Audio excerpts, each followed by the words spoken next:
You're listening to an Airwave Media Podcast.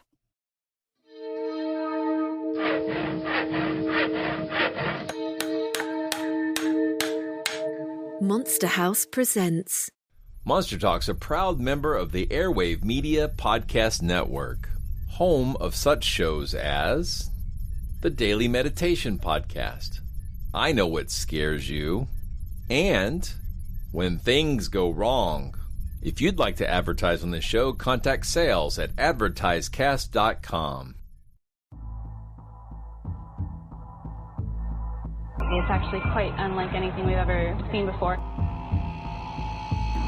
giant, hairy creature, part ape, part man.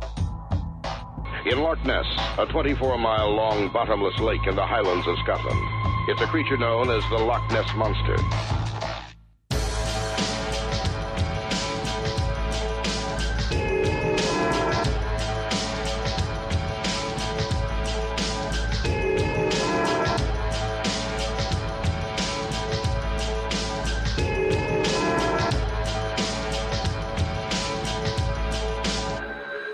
Monster Talk.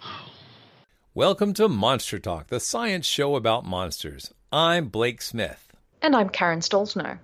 Friend of the show, Carl Mamer of the Conspiracy Skeptic podcast, pointed me to the inspiration for this week's episode, an article by archaeologist Andy White from 2016 responding to a paper produced by Bigfoot researcher Mitchell Townsend.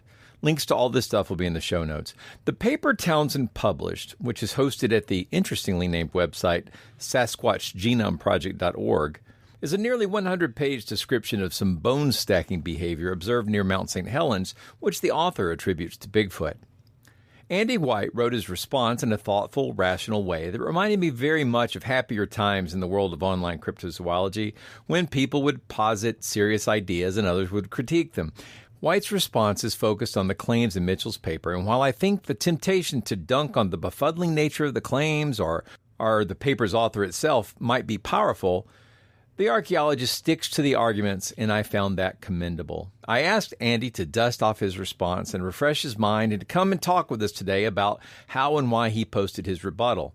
I found it all to be very nostalgic for better times on the net, but the lessons are still valid, and I liked his approach. We don't have to fight with people about stuff we disagree on. We can let the ideas do combat.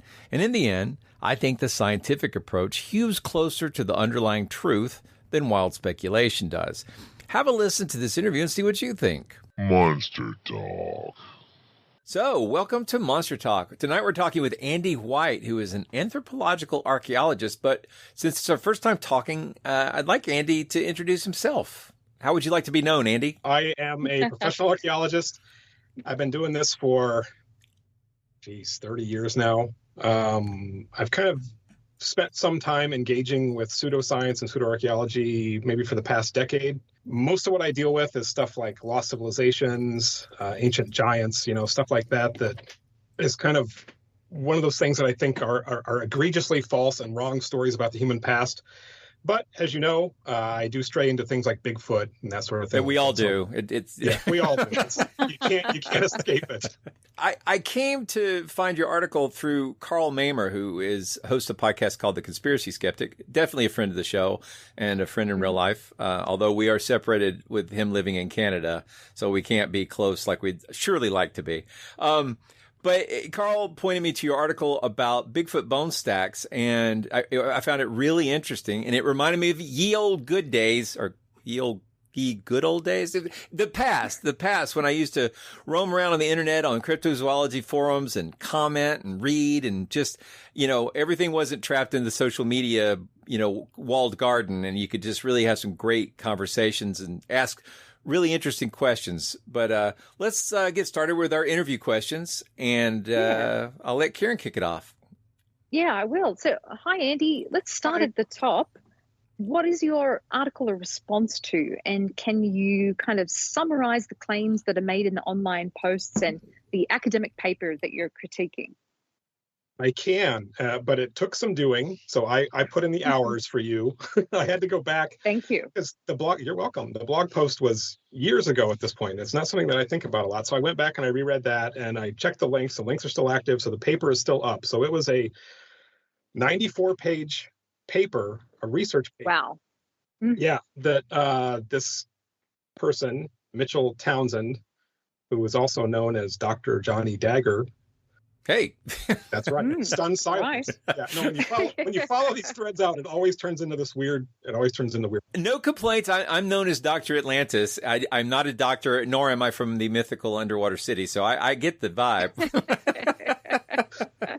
I don't know much about him, and there's not much about him out there. So the first thing I like to do is look at the claim, right? You look at the claim, take it at face value, and try to figure it out. But the personalities are also interesting. Science and these kinds of things are human endeavor, so I like to know who's behind this stuff. But anyway, 94-page paper claiming that he first found a pile of bones, including a stack of ribs, somewhere on the side of Mount St. Helens or in the foothills of Mount St. Helens or something like that. And he could figure out no other explanation for those other than they were the remains of a Bigfoot's kill site and meal. And then some students got involved and apparently found two more. So they thought they had a pattern of behavior. They documented these things. They collected some of the bones, brought them back. They looked at tooth marks. They claimed that they eliminated all other possible sources, for these assemblages. And that's the basis of their paper. And he concluded, the totality of the evidence analysis very conclusively proves that a new hominin species with an estimated height of over 8'8" and a 16-foot print and physically capable of striding over 2 times the distance of a contemporary human is currently living and feeding upon various ungulate species in the immediate vicinity of Mount St. Helens. So that's what he thought that he had demonstrated with the evidence that he put forward. As an archaeologist, I like claims that come with material evidence of things that already happened. Like that's what we do. We dig around in people's garbage and we try to make sense of human behavior based on the things that are left behind. So claims about Bigfoot walking through portals and, coming in on flying saucers, I'm not interested in that. But like, okay, so here's a pile of bones, that he's attributing this to Bigfoot behavior and saying there's no other explanation. So that to me is an interesting claim. So that's why I kind of got interested in. Yeah, it is interesting. And now, it was one thing is when I looked in the paper itself, it is long and it's a little different from most of the academic papers that I've read. And I'm not going to try to critique the style, but it was different. It seemed more conversational than I'm used to. But you've done some analysis on the actual claims, and can you outline the key reasons why you think maybe Bigfoot's not the culprit behind these discoveries? Maybe. Yep. Just maybe. There's a chance. Again, I don't know the guy. I don't know anything about. Yeah. So I tried, and when I would teach critical thinking to my students, I said the first thing you want to do is you boil down the claim to its essence. Like what are they actually saying, and what's the evidence to back up that claim? And when you start to do that, like you can kind of get beyond a lot of the let's see if I can restate that. If you take your time and boil the claim down to an essence, you can kind of set aside, at least temporarily, perhaps what the motives are or the aspects of belief that are in there, and you can. Right. You work on the actual arguments, the testable claims, right? Yeah. Right. So when I skimmed through the paper, I noticed that he commits a couple of kind of key errors in thinking or logic or assumptions, I guess, that give me pause. One is that there's kind of this submerged thesis that everything he's looking at, in archaeology, we call it the Pompeii premise, this idea that something happens and then time is kind of frozen and you get a record like a crime scene. And that's really not the way things work most of the time. So he interprets this as a kill site where Bigfoot did the killing, Bigfoot did the eating, and then Bigfoot did whatever else was there. And that's all the behaviors that you need to account for everything that's at the site. And so to me, that's a bit of a red flag, because we know there are all kinds of other natural taphonomic things that go on. And there's kind of a lot of assumptions built into that perspective. And the other thing that he does, especially with he has a lot of discussion in there of tooth marks on the bones, which he says are similar to human tooth marks, or they suggest a human dentition only, I think it was like 2 or 3 times larger or something like that. He doesn't go through the steps of eliminating everything else that it could be. He kind of jumps to this conclusion that because Bigfoot did the killing and Bigfoot's doing the eating, and they look like human molar marks, but they're too large. So I was completely unconvinced by that part of the paper. He didn't do the hard work, I think, of eliminating other alternatives. And yet we're expected to believe that those other alternatives have been effectively eliminated because there's a lot of jargon in the paper. And I think that's there to dazzle you.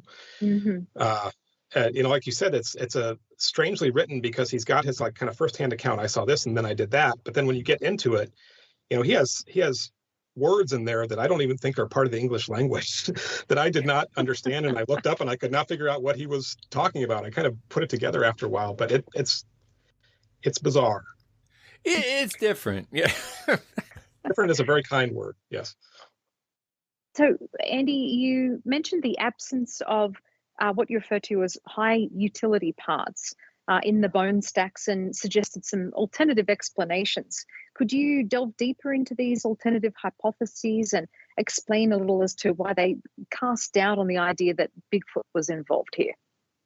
Yeah, so that's kind of what piqued my interest in the first place. There has been a long-standing debate, over the course of decades in anthropological archaeology, especially related to human evolution, on understanding bone assemblages that are left behind by humans and what it can tell us about their behavior. And this all started because Louis Binford in the 1970s and 1980s was pushing back on this idea that early humans were hunting a lot of large game. So he said, look, if you go and you live among the Inuit, for example, you'll see that when they kill a caribou, they take the parts that have a lot of utility. They take the shoulders and they take the thighs, and then they leave behind the parts that don't have a lot of caloric value for their weight. So that's like the spinal column, the foot bones, and the head. And he said, if you look at these early human assemblages, they are head and foot and spine dominated assemblages. In other words, these humans do not have access to the prime parts of the carcass, meaning they're getting there after the other scavengers have already gotten there, and they're getting things that the other scavengers can't make use of. And that's the stuff that they carry back and they smash with their hammer stones and so on and so forth. So that gives us the concept of these high utility versus low utility parts. So when I looked at these purported bone stacks, they have things like ribs, foot bones, and deer skulls. None of the good stuff is there. And that is a problem right away, because you have to explain where the good parts of that carcass are or where they went. So if you follow out the chain of logic, if they were there to begin with, if this was a kill at that site, then somehow the Bigfoot is butchering this thing or tearing it into pieces. The high utility parts are gone, and then he's sitting there and he's snacking on the very worst parts of the carcass. Like, I don't know if you're from the South, right? So you've eaten ribs. I sure have. They are the messiest, hardest thing to eat. There's no meat on those. Like you have to really work. I hate ribs for that reason. Like they are, it is not my cup of tea. So you have two explanations then. What happened to those high utility parts? One is they were never there to begin with. Mm-hmm. So maybe parts of the carcass were moved there for making like a bait for other predators, for hunting bears or coyotes or something like that. Like that's one possibility. And I don't know anything about that stuff, but like that's what the game guy said that he quoted, that, that's what it looks like. It looks like a bait pile. And the other possibility is that the deer were killed there and then the high utility parts were taken away. So that could have been by a human, if a human did it, because that's what a human hunter would do. They would leave behind the head, the feet, and the spine, and they would take the shoulders and the thighs, or Bigfoot took it away. And that's the more interesting possibility. So if Bigfoot is taking them away, where is Bigfoot going with those pieces of high utility carcass? And the answer would be back to like a home base, like an early human evolution model where you were provisioning your family, you were going out and hunting, you're taking things back. And you know what happens at those sites is you get really big accumulations of broken bones and other detritus, and you have an archaeological site that we can find 2 million years later. And if that's the case, why can't we find one that Bigfoot made last week where they've been living for, months and months or years and years or hundreds of years?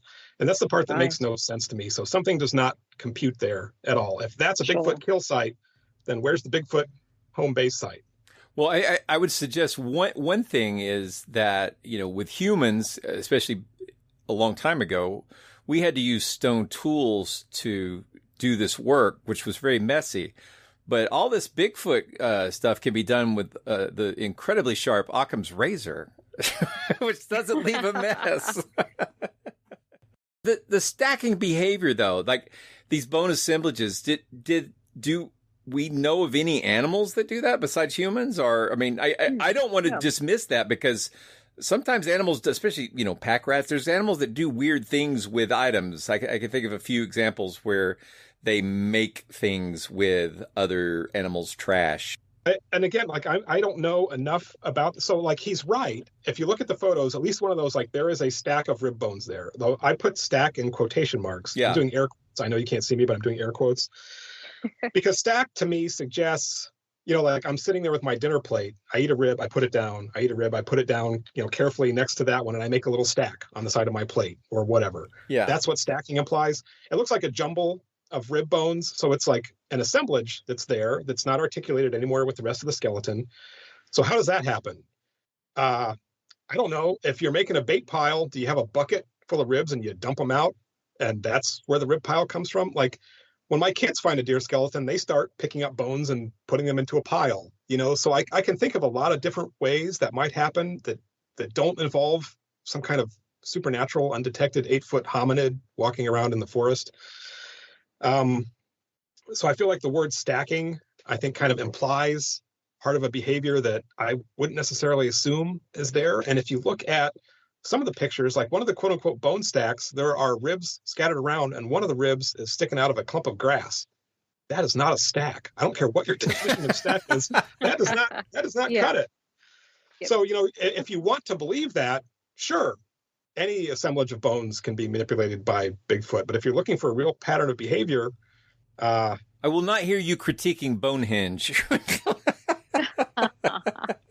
Oh, and the other weird thing is the first one that he found had 2 deer skulls added. So either Bigfoot is like ambushing deer in groups, and killing them somehow, or because it's not like a single hunter's kill, but sometimes when you see stuff that's left behind by poachers or whatever, like they'll take multiple deer and they'll butcher them all. And if you look at the small number of rib bones, one has 4, the other one has 4. Like I looked, and the best I could do was count the ribs on a picture of an elk that I found today. So I don't know whether it's, I'm not going to defend it in court, but maybe 26 ribs. So what kind of behavior leaves behind just a couple? And my answer to that is probably the rest of them are all scattered around and eaten by bears or coyotes or whatever, and they just didn't happen to see them, or they were completely consumed by some of these other scavengers that he says don't exist. But I feel like you kind of have to weigh the negative evidence there a little bit too. So overall, I feel like it's a very unconvincing argument. And when you're making that argument, like the burden of proof is on you, not me. Mm-hmm. But the anthropologist bell goes off in me, and like that's why it just didn't make any sense. This reminded me of so many online Bigfoot discussions that I've been a part of or have read. And one of the recurring claims that you will hear around why you never find Bigfoot bones is because in the Pacific Northwest, the soil is very acidic and no bones are left behind. Between the work of ground, animals that like to chew on bones, I think between that and the acidity of the soil, you just never find bones. And now, I knew instinctively that was not so, but this seems to be a pretty clear indication that whatever bone disappearing act is going on in that soil, and I'm not saying that the acidic soil doesn't break down bones, it's not instantaneous and there are bones available. So I think we can learn something from this, right? Yeah, I mean, there's bones all over the place. And I get that argument. Another argument I've heard is that they're burying their dead somewhere. Yes, we have, I don't know how many tens or maybe even hundreds of skeletons of Neanderthals now who were burying their dead, 40, 50, 60, 100,000 years ago. We find them. The fact that nobody has ever found a Bigfoot burial or, I know this is a short podcast, but like my critique of the Bigfoot phenomenon, even as I'm kind of looking at it from 30,000 feet, because I don't get into this stuff too much, because it's not none of it is really compelling to me, so like I'm interested in why people believe in it, and like it really feels like a belief system rather than like they don't want to find the truth. They want to find things that confirm their beliefs. And that's tough when you get in there to apply critical thinking. Like, I get it. It's almost like a religion. They don't well, yeah. Well, and also we've discussed that a lot. We sure have. The number of it's kind of like the number of anthropologists who believe in Bigfoot is kind of like the number of astronomers who believe in UFOs in the sort of from another planet sense. It's not a zero number, but it's a real small number. That this kind of scientific training, if you take it seriously and take it to heart, tends to push you away from believing in these things being literally real creatures. I always ask, like, what's the evidence? Like, is it possible that there's a large hominid wandering around? Sure. And there were species of big primates that weren't quote unquote discovered, by Europeans in Africa until relatively recently in the modern era. So like, that's fine. We find new species all the time. But if you look at the totality of it and you say like, what's the claim being made and then what's the evidence for it? The claims are really, really big and the evidence for it is so very thin. And all you would need is one. Yeah, exactly. Real bone, one, just give me one of anything. And it's none. They all evaporate. And then you have to invoke conspiracy theories about people hiding evidence, or you have to invoke some kind of supernatural powers and things like that. And like, you get out of the realm of anything that science can actually deal with really quickly. Yeah, absolutely. So, Andy, your response discusses tooth marks that were supposedly found on the bones. Have you been able to follow up on this aspect of the arguments? Well, I followed up on it today, as in I read the report again. I am not a tooth expert. I actually know, or I did at one time, I don't do it anymore, but I knew quite a bit about human teeth. But I don't know a lot about bear teeth or coyote teeth or wolverine teeth or anything else. And I feel like that's the error that is made in that section, is he looks at parts of the bones that are chewed or bitten off, and there are, like, he has nice pictures of them, like there are a lot of tooth marks on those things. Something has been chewing on them. And then he finds confirmatory evidence that these look like this kind of human incisor, or these look like, this kind of juvenile human molar, without eliminating any of the alternatives. Like, how do I know that's not a bear canine or incisor that did that? Right. And he doesn't provide any of that evidence. So he doesn't include like the measurements with the scale and what, so you can see the curvature and that sort of stuff. He does. He has pictures, and there are a lot of measurements in the text. But again, like, I would have to, I, as the reader, shouldn't have to do the work to go, okay, let me make sure those aren't bear. Yeah. Like, that's something that in a real paper, you would eliminate that in the real paper, which is why this is published on the Sasquatch Genome Project and nowhere else, because it's not a real paper. It's it is what it is. He put a lot of work into it, but ultimately, like, if this paper came to me for peer review, even me not knowing all these specifics, like, I would say, you need to do all this stuff and then resubmit. Like, that's not up to me to do that work. Yeah. But as a skeptic, I'm like, well, you're making a claim here that there's an unknown hominid out here doing these things. Your claim is based on the tooth marks look like human tooth marks to you, only they're scaled up. You don't eliminate any other possible alternatives. That's not enough at all. That's nowhere near enough. So I feel like there's a lot of wishful thinking and wanting it to be true. And that's, I think both of you would agree. I've now known you now for half an hour. You've known us long enough. That's kind of part of it. Yeah. I mean, the reason we had you on, or we asked you to come join us, and I appreciate it, is because what you did in your article was a very rational analysis of someone else's Bigfoot claims. And they sort of put on the cloak of science in their approach, but I don't think it fit them well in the sense that they were saying sciencey things, but it didn't feel like a proper methodological approach to this case, situation, whatever you want to call it, this phenomenon. And what you did in your writing is exactly what I would like our listeners to do, is when you see a strange claim, think about it. Like, does it make sense? You know, does this claim hold up? Is there adequate evidence for it? You know, get beyond this feels cool and mysterious. What an interesting question. We don't have to stop with, that's an interesting question. We can actually get a little further, even without having to travel to the Pacific Northwest. There are things you can deduce. If there's inductive reasoning, et cetera, that you can do if you have the proper training skills and just sort of think it through. And introducing a Bigfoot into the story is always a giant leap because we don't have any proof that Bigfoot's a real animal. So you always have to eliminate every possible natural explanation and known explanation before you hop to Bigfoot or chupacabras or dogmen or whatever, you know? And so I thought this was really well done, and it gave me a good warm feeling of nostalgia for the good old days of my Bigfoot youth. your misspent Bigfoot youth. Yeah. Well, hey, now I will say, and I say this all the time, but I still believe it. Many a sharp mind was honed on the whetstone of Bigfoot. Like, I think it can teach you critical thinking if you let it. You know, I mean, you can certainly learn how to. And I think one thing that happens to a lot of people is they start out as believers, and then they start running into, oh, well, that's a good argument. Oh, I didn't think about that. And then they might become disillusioned. But if they don't become disillusioned and they don't become big bundles of cognitive dissonance, it can be a gateway to learning how to think critically about weird claims, which I think is an extraordinarily useful skill. Mm-hmm. And so I appreciate you exercising it in your article. So we do. Yeah, no, I agree with you. Like, I don't know how old you are. You're probably younger than I am, but I grew up on In Search of. No, I'm 54. I literally love In Search of way more than I should. So, yeah. We're the same age. So I'm. Me too, but I'm a bit younger. Yeah. So, like, I grew up on that stuff. I wanted it to be true.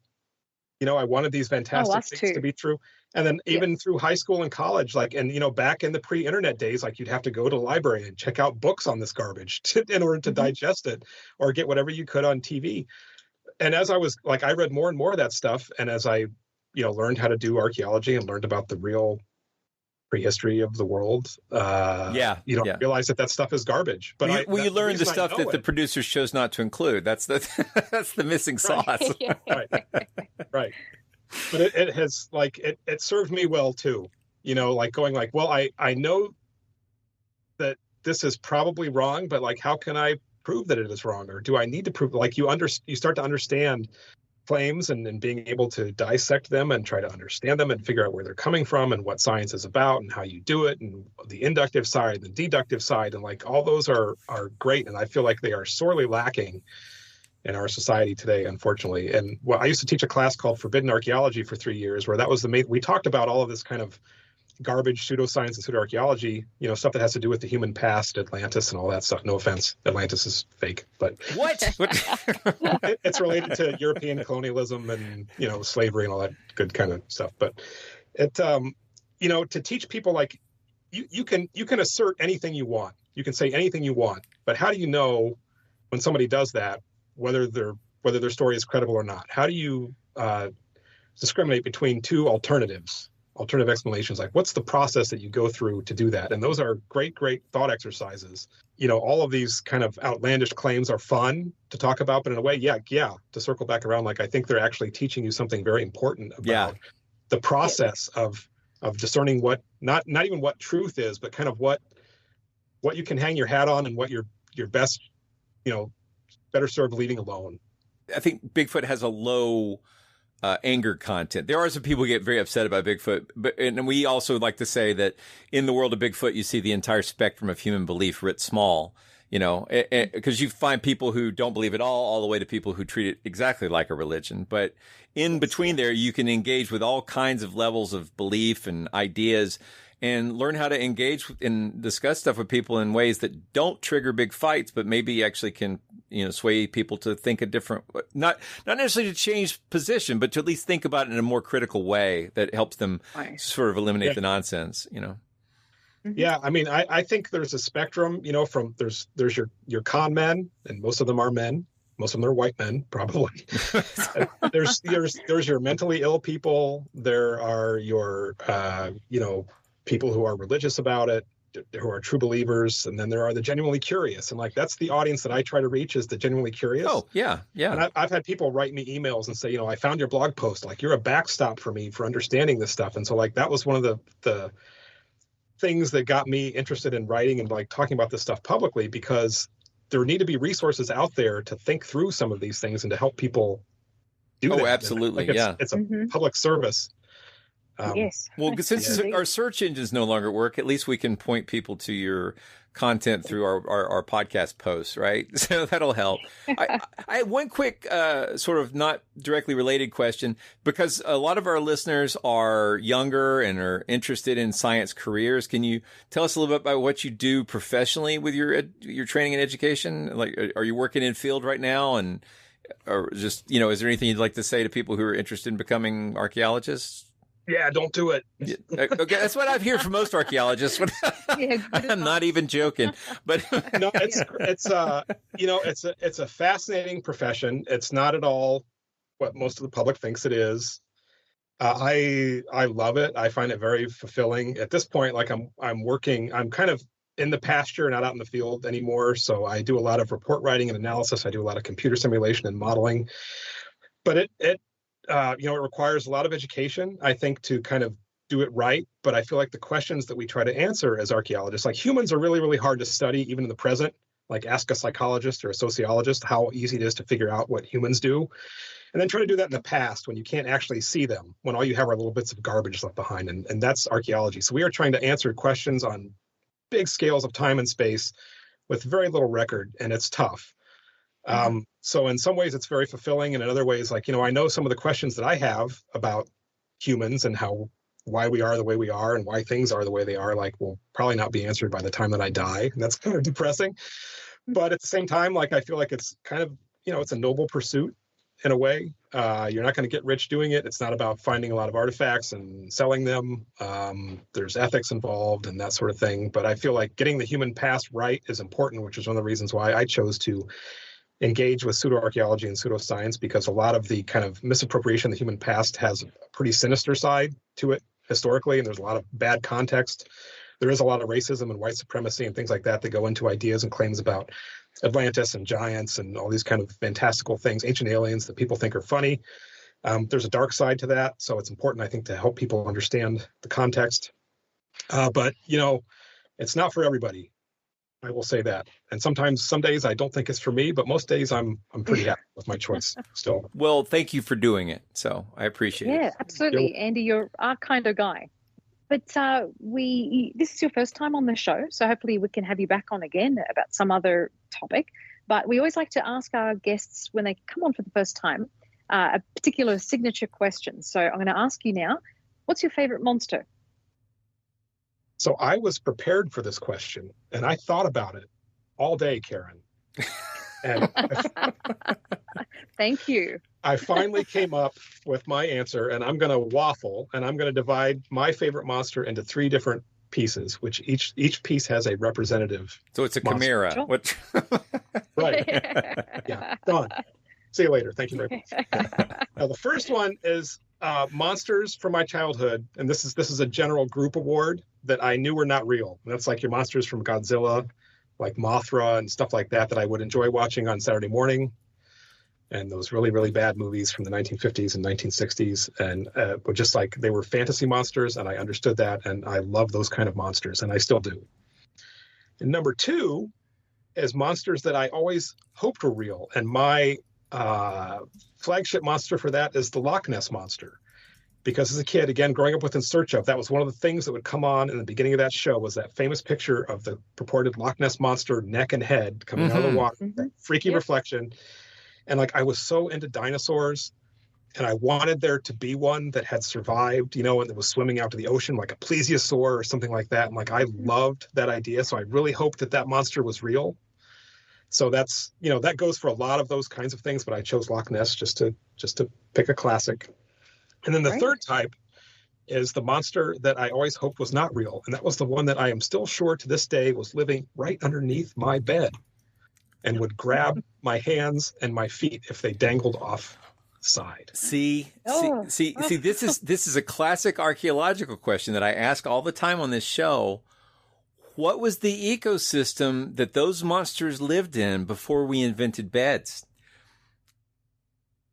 That's a great question. I know. It's like, why has science not answered that one? Yeah, I mean, if you look at like ethnographic myths and stuff, they're full of like, cautionary tales of this is going to get you and that's going to get you. But I don't know if anyone's ever like wondered where those, or like asked specifically, like they're not hiding in the bed or the closet. So where are they? They're probably like out in the woods. They would often make children go out on these kind of quests to prove their adulthood by going and staying out. There you go. Well, I'm just thinking about the life forms that, like, carpenter bees that have now, routinely live in our houses. But, that wasn't until we brought houses to bear. There weren't houses. Where did they live? I mean, I guess they lived in dead wood, but we've certainly made it easier for them. So the bed's just the perfect ecosystem for this particular monster. We really need to do a lot more deep diving on those bed monsters. We do. Yeah. We do. They're out there. I believe it. Yeah. Thank you so much for visiting with us, Andy. And we will put links to your article in the show notes, and people can check that out. And thank you for your service in helping to reduce nonsense as we can. Well, thank you for the invitation. It was a lot of fun. And if I ever say anything else that's interesting to you, let me know. All right. Well, good night, everybody. Good night. Thank you. Thanks. Bye-bye. Monster Talk. You've been listening to Monster Talk, the science show about monsters. I'm Blake Smith. And I'm Karen Stolzno. You just listened to an interview with archaeologist Andy White discussing his 2016 responses to a Bigfoot article about bone stacking in the Pacific Northwest. The original article and some very peculiar ideas researcher Mitchell Townsend has posited have landed him on Coast to Coast AM multiple times. I'll put links to Andy's response and several links to Townsend's work in the show notes for you to check out. We hope you've enjoyed this episode of Monster Talk. Each episode, we strive to bring you the very best in monster-related content with a focus on bringing scientific skepticism into the conversation. If you enjoy Monster Talk, we now have a variety of ways to support the show, all with convenient links at monstertalk.org/support. That's monstertalk.org/support. We have links there to our Patreon page as well as a donation button.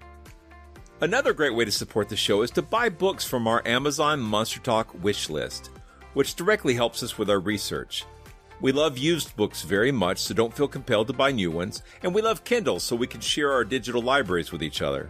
And finally, without spending any money at all, you can support us by leaving a positive review at iTunes or wherever you get your podcasts.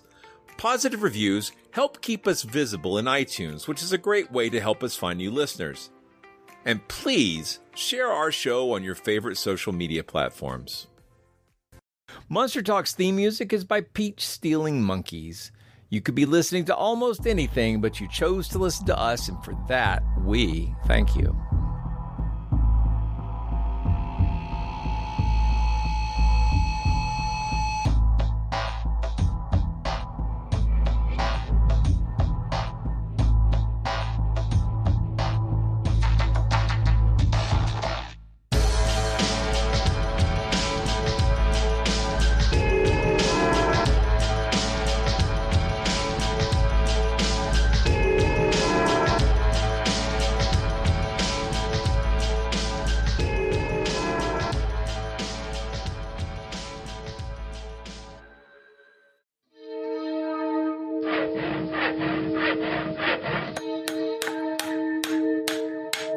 This has been a Monster House presentation.